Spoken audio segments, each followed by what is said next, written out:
In 2005, Young Money Entertainment was founded by Lil Wayne. It operates an imprint of Cash Money Records, distributed through Republic Records.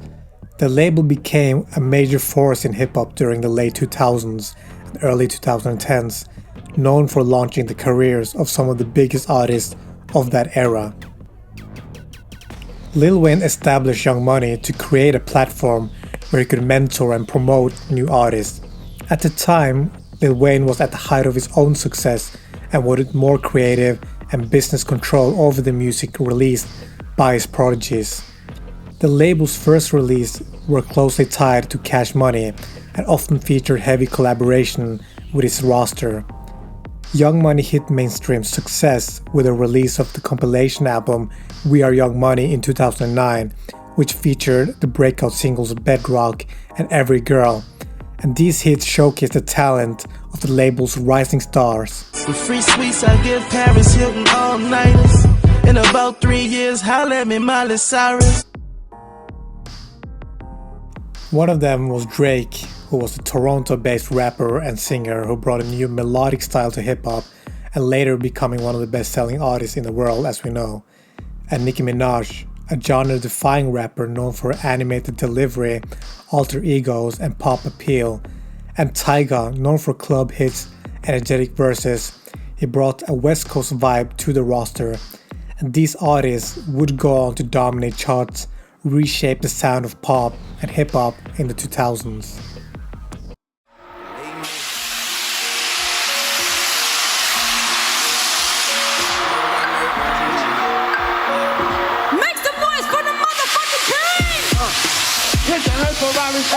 Yeah, one for me, one for my daughter, nigga.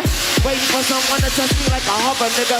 Told her 223, 2 Michael Jordans, nigga. You can fight these shell cases like a lawyer, nigga. Find out where you stay and act like we found some oil, nigga. Out of duck, take some when we praying, I ignore the nigga. All I gotta say is sayonara, nigga. Young Money became synonymous with a new generation of hip-hop and pop music that blurred genre lines, embraced emotional vulnerability, and pushed lyrical innovation. Drake and Nicki Minaj in particular have had a lasting impact on the industry both culturally and commercially. While the label's influence was waned somewhat in the recent years, its 2009 to 2015 run remains one of the most successful in rap label history. It turned Lil Wayne from a star into a mogul and established a blueprint for artist-led labels. Lil Wayne's legacy as one of the greatest rappers of the 2000s is undeniable. At his peak, he was a force of nature, dropping legendary mixtapes, pioneering new flows, and influencing an entire generation of artists. From that day, I knew it. I said, this man, because you know, we ain't have Instagram and all this shit. Y'all ain't see what I seen.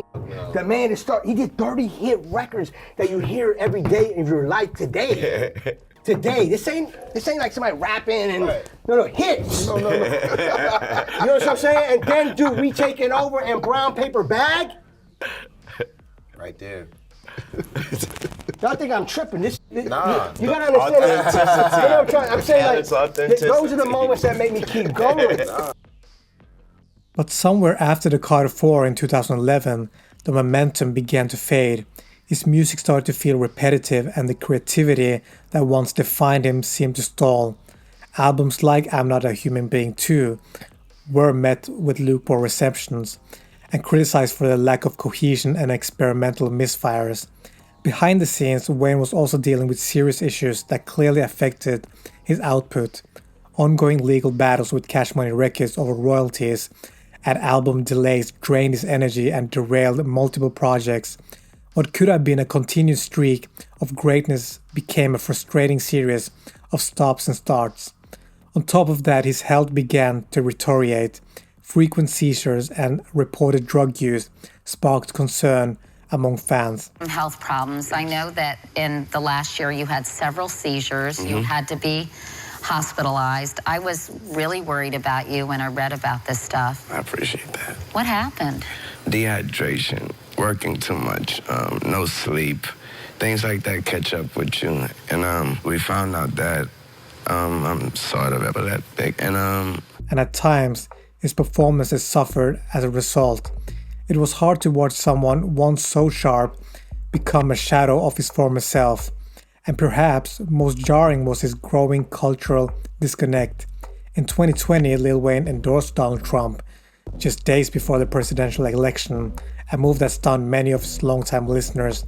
For an artist once seen as a voice of rebellion and authenticity, the endorsement felt out of step with the values he used to represent, especially like we remember in the mid-2000s. And after Katrina hit, Wayne remembered where he came from, donating $200,000 to rebuild a neighborhood park where he played as a kid. And the word today and the word forever is kids. The song you're singing at the Grammys is about Katrina, right? And in that song you write, I knew some people who were in that pool, right? Are you still angry about it? Angry isn't the word. TV hip hop list number 2. Do you think that was a typo? Who was number 1? Jay. Jay-Z? No, that's cool. It's okay. That's Drake okay. number 3. That's okay. I thought Drake was gonna be number 1.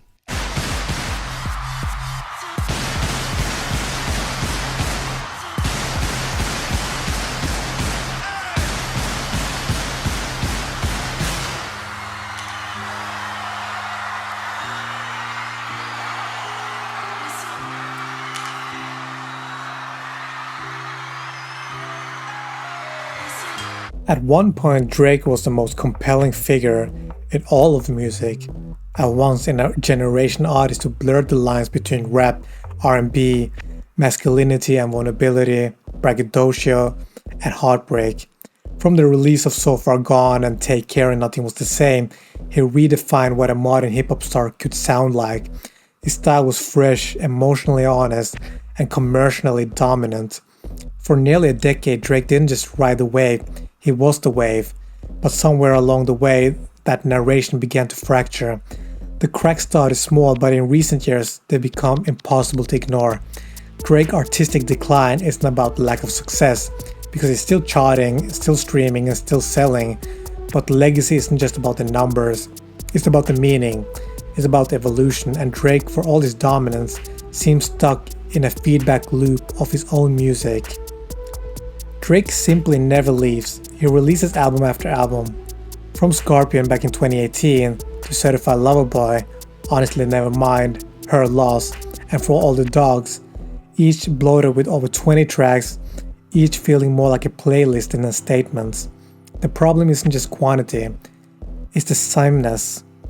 The flows, the themes, the tired bars about exes, trust issues, and fake friends all blur together. What once felt introspective now feels like an empty repetition. Early Drake was vulnerable and human, and Take Care spoke to broken hearts and self-doubts in ways that resonated deeply. But newer Drake seemed increasingly hollow. He's still talking about the same women, the same beefs, the same paranoia, but now with less reflection and more bitterness. At 37, he's still chasing the aesthetics and drama of a 25-year-old. While his peers evolve, Kendrick diving into generational trauma, or someone like Beyonce reinventing herself through house and country, and even someone like Taylor Swift exploring new narratives, Drake stays frozen in time. The Pusha T feud in 2018 was the turning point, and Pusha didn't just beat Drake in a diss track, he exposed him. Not just the ghostwriting allegation, which was already brewing from the Quentin Miller situation, but the secret child and the carefully constructed image. For an artist who built his brand and authenticity and emotionally transparency, that cut deep. And Drake recovered commercially, of course, but the illusion of artistic integrity had been pierced. As society has progressed in conversation about gender, power, and respect, Drake's lyrics have often lagged behind. His recent songs veer into petty, bitter, and territory, taking shots at women, artists like Megan Thee Stallion or Sneak This in Excess, rather than maturing. His perspective on women seems to have regressed, which has led to criticism that he's becoming a caricature of the insecure, emotionally manipulated man he once critiqued. And Drake's closeness to much younger women has raised eyebrows more than once, especially his texting relationship with the teenage celebrity like at the time Millie Bobby Brown and Billie Eilish. While there's no confirmed misconduct, the optics have fell off, and the internet has now not been forgetting this. For someone who claims to be self-aware, his actions sometimes suggest the opposite. Then came 2024, and with it, the nail in the coffin. Drake engaged in a high-profile rap battle with Kendrick Lamar. What began on subtle jabs escalated into full-on warfare. Kendrick dropped Euphoria 616 in LA, and the now legendary Not Like Us, a track that didn't just diss Drake but dismantle his public image in real time. And Kendrick didn't just win the beef, he ended the conversation. He questioned Drake's integrity, authenticity, relationships, and even his role as a father. While Drake fired back with Family Matters and the Hot Part 6, his response were seen as a defensive, petty, and ultimately ineffective. Instead of commanding the battle, Drake looked rattled. The public consciousness was clear.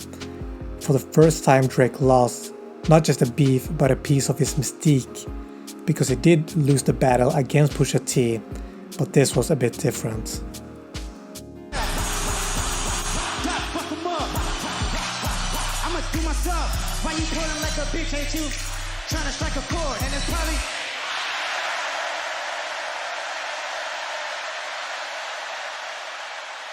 There was a time when Nicki Minaj stood as a lone warrior in hip-hop, a rare woman in a male-dominated genre, spitting harder than most of her male counterparts, dominating charts, and proving that female rappers could be pop stars. Her blend of theatrical delivery, bar-for-bar lyricism, alter egos, and bold fashion made her unforgettable. Pink Friday, Roman Reloaded, and The Pink Print showcased not just her talent, but her range. She could go from raw rap to radio pop without missing a beat. But despite her enormous impact, Nicki's career has increasingly been overshadowed by a pattern of toxicity, public feuds, and bitterness, especially towards other women in rap. Rather than being remembered solely as a trailblazer she's increasingly known for tearing others down, a tragic arc for someone who could have been seen as the genre's matriarch. Now, where did all of this begin? Well, Nicki rarely gets along with other female rappers, and that's not an exaggeration. For years, she was the only mainstream female rapper holding the crown, and instead of welcoming new talents, she's repeatedly seen them as threats. Rather than fostering the next generation, Nicki has burned bridges and escalated petty beefs, from Lil' Kim, who accused Nicki of biting her style early on, to Cardi B, whose beef culminated in a physical altercation at New York Fashion Week, to Megan Thee Stallion, Doja Cat, Latto, Iggy Azalea, and now even SZA. Nicki's record with women in rap is hostile at best, volatile at worst. The pattern is clear. If a woman starts to gain traction or receives praise from fans or media, Nicki either ignores them, shades them, or accuses them of copying her. She demands respect but rarely gives it, and over time, it becomes exhausting for fans and collaborators alike. Nicki's most recent feud was with SZA, which happens actually recently, and SZA, known for her emotional depth and relatively drama-free persona, is hardly someone you would expect to be dragged into industry beef. But after collaboration between the two artists fell through, reportedly due to Nicki's insistence on controlling creative aspects, tension escalated. SZA unfollowed Nicki, and Nicki Minaj responded with subtle jabs on social media and cryptic lines in her verses, reigniting the narrative that Nicki simply can't play nice with other women, even those from different genres who pose no competitive threat.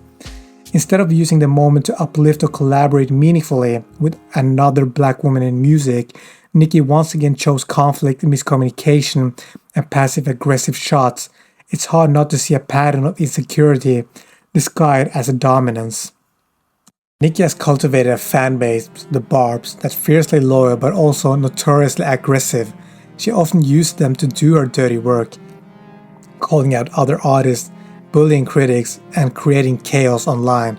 And rather than reining them in, she encourages that mess, retweets the drama, and plays the victim whenever she's held accountable. Any criticism of her work or behavior is instantly spun into a conspiracy or a hate campaign. She doesn't take feedback, she deflects it, and in the long run, this defensiveness has cost her goodwill within the industry and even parts of her once unshakable fan base. And Nicki Minaj should be in her mentor era, a living legend uplifting the new generation while continuing to make iconic music. But she's chosen a different path, one of gatekeeping, competition, and insecurity. Her most recent album, Pink Friday 2, was supposed to be a return to form. Instead, it was filled with clunky disses, recycled theme, and bitterness disguised as confidence. At this point, she seems more focused on proving she's still that girl than actually growing as artist or leader. It's a defensive stance that alienates her from the very culture she helped build.